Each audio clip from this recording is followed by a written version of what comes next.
Origins of communication technologies. So before we examine the computing and information technologies, and now we're going to observe the communication side of it for then kind of bring them all together. And let's first begin with a telegraph. Telegraphy refers to transmitting text or symbolic information over long distances without the use of a living carrier. So without using of a human, essentially. So we're not going to be talking about pigeons taking messages and letters and books and things like that. So we're really talking about electrical telegraphy.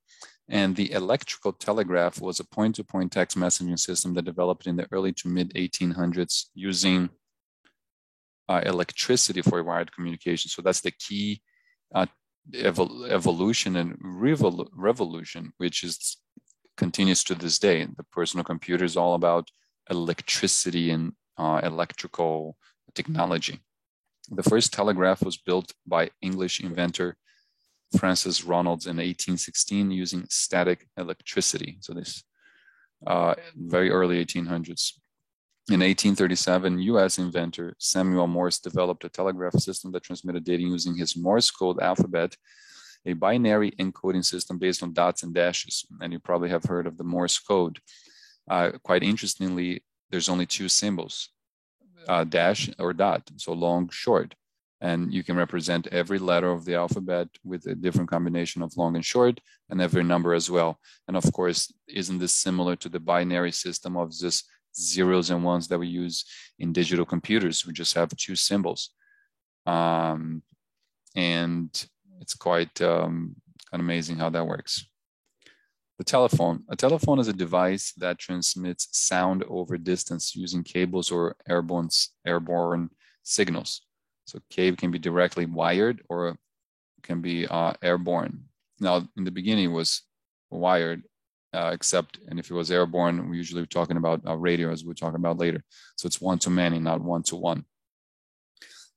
Telephones evolved through several design form factors, including box phones and phones with the rotary dialers. And we'll have image of it too.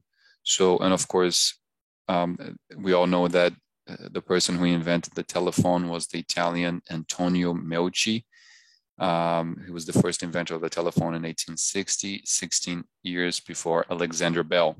Now I kind of add here, this is a joke because, not as a joke because this is not a fact, this is a fact, but because everybody, it seems like the United States thinks everybody here invented everything. But the invention of technologies is usually much more complicated than just a single person invented it. It's almost kind of a fallacy to say these things most of the time. And the same applies for the telephone. So there are a lot of people working on the telephone during that time, and Alexander Bell was one of them.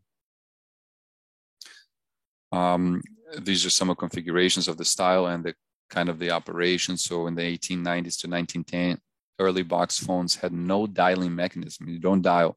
As soon as you open and you turn a crank, this sends an electric signal to the operator, the housing telephone provider service, who would be connected to you and then ask for the number and then connect you to that particular line based on the number. And then, of course, we had evolutions and to the place we are today. The telephone exchange managed connections between callers. So the world's first commercial telephone exchange opened in 1877 in Germany. Its manual switchboard was controlled by a switchboard operator. So at that time, early 1900s, you call somebody, you just are first directed to an operator who would then connect the cable from your phone to the cable of your destination phone. And then you would have a direct connection from your phone line wherever it was to the destination phone line wherever you're calling. Then automated exchange developed in 1900, eliminated the need for human operators. A common carrier is any person or company that transports goods, passengers, or electronic signals over regular routes at set rates. So now let's talk about the radio, because it's another relevant communication technology.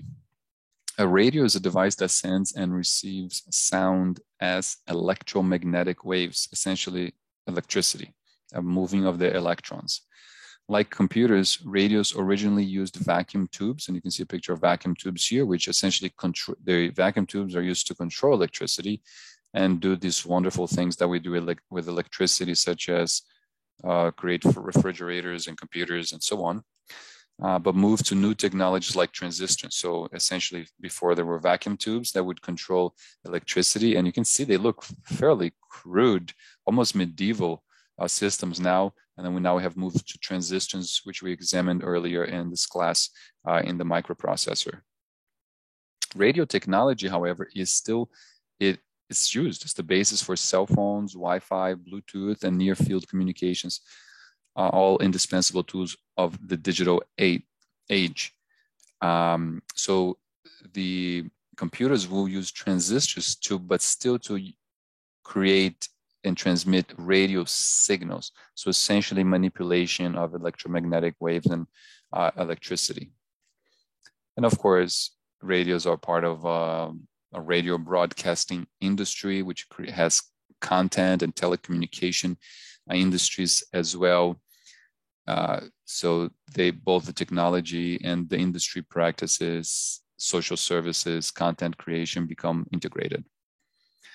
And then there were cellular phones. A cellular phone is a device that uses a low power radio transmitter to carry out two-way voice communication. So whereas radio, one of the characteristics of radio, that is one to many, right? One person or one organization to many. But what is important too is the one-to-one.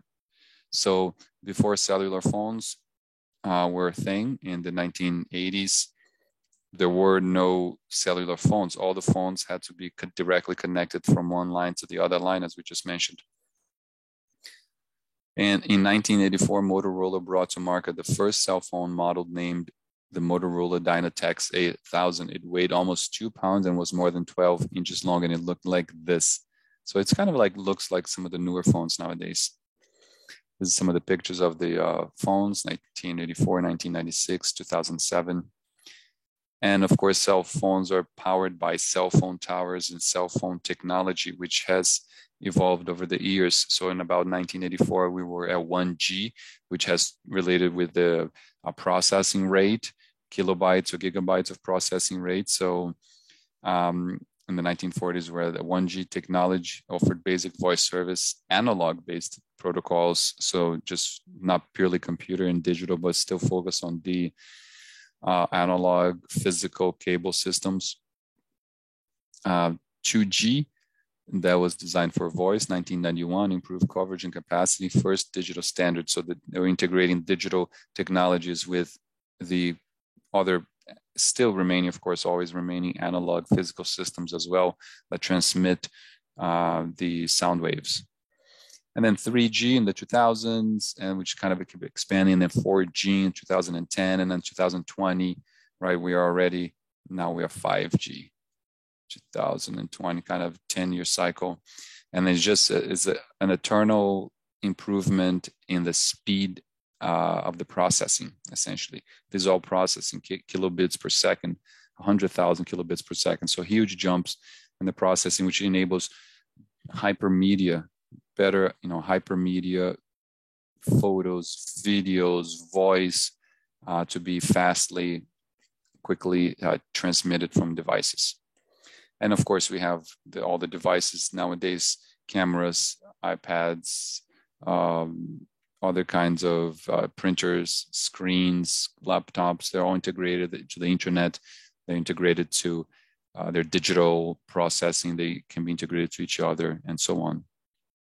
In the terms of the industry, if we look at the telecommunication industries, actually the largest telecommunication companies in the world are AT&T and Verizon. AT&T is a gigantic company, has 160 here in 2017. Their latest numbers are $180 billion of sales, a market value of $250 billion.